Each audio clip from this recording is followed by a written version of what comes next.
Chicha, the Director and Co-founder of Endometriosis Australia. We've been involved with EndoMarch International since its inception in 2014. We've been so excited to bring everybody our endometriosis EndoMarch high teas around Australia. And this year we're doing something a little different, and we're going to be online for our symposium. The EndoMarch high teas have meant so much to us here at Endometriosis Australia because it has been like the breakthrough. It's been the gateway into making change for endo warriors around the country, with our lead into Parliament, with our invitations to guest speakers in the medical community and also researchers, and of course, those ever important ambassadors. We look forward to showing you this film, and we hope that you can join us with EndoMarch, Endometriosis Australia's Symposium. In 2015, some of the first EndoMarch events were launched in Australia. In Perth, Yellow Tie Dinner marked the occasion. This acknowledged and spoke about the 176 million people who suffer worldwide of endometriosis.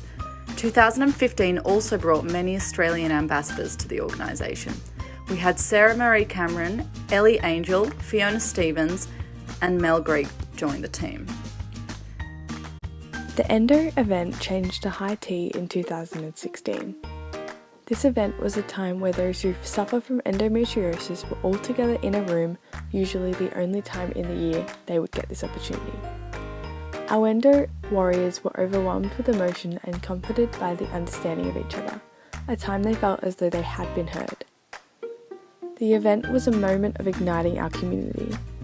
In 2016, there were 7 EndoMarch high teas around Australia with a total of 380 attendees. We also welcomed Simone Skinner-Smith, Kate Anderson, Balveen Ajmal and Olivia Hicks as ambassadors of Endo Australia. In 2017, the high tea attendees grew to 570 around Australia. 2017 was also a year of growth in ending the silence around endo. Parliamentary Friends for Endometriosis Awareness was launched in March of 2017, which was an opportunity to raise more awareness for endometriosis and to continue to inform Australians and parliamentarians of the desperate need for medical research. The first time endometriosis was mentioned in Parliament was by then Labor MP Gai Brotman, who delivered a liberating and rousing speech. Call the number for Canberra. Thank you, Deputy Speaker. Deputy Speaker, 1 in 10 women have endometriosis. That's 1 in 10 teenage girls missing classes at school because of excruciating pain. That's 1 in 10 young women being forced to take time off work for treatment and operations.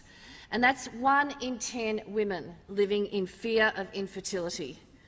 Unfortunately, these girls, these young women, these women, largely suffer this insidious disease in stoic silence. Deputy Speaker, endometriosis is a disease where the tissue that is similar to the lining of the womb grows outside the womb in other parts of the body.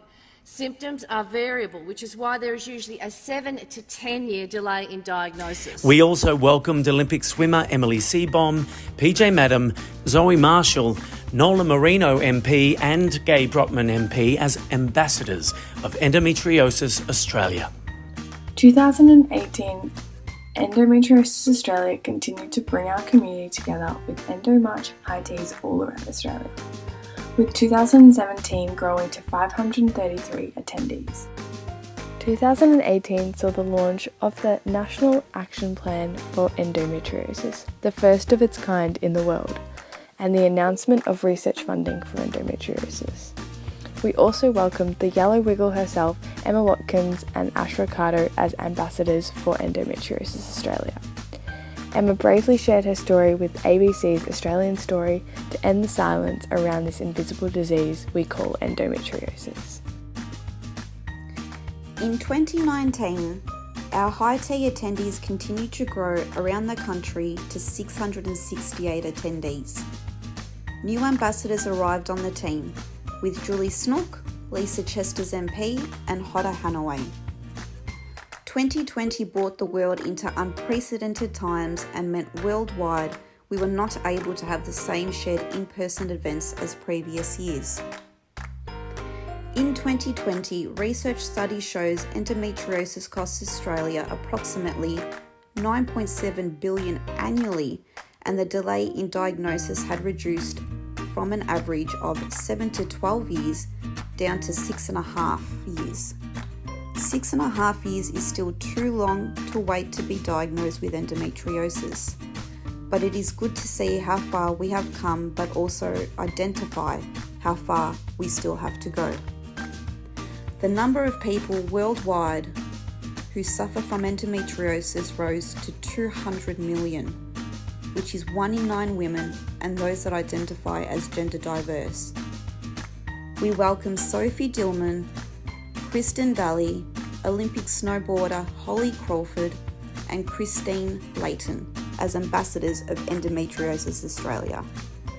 In 2021, we bring you a new format, coming together online to share our Endometriosis Australia Symposium as our EndoMarch event, launching new ways to deliver education and awareness to empower those living with and affected by endometriosis to be the CEOs of their healthcare.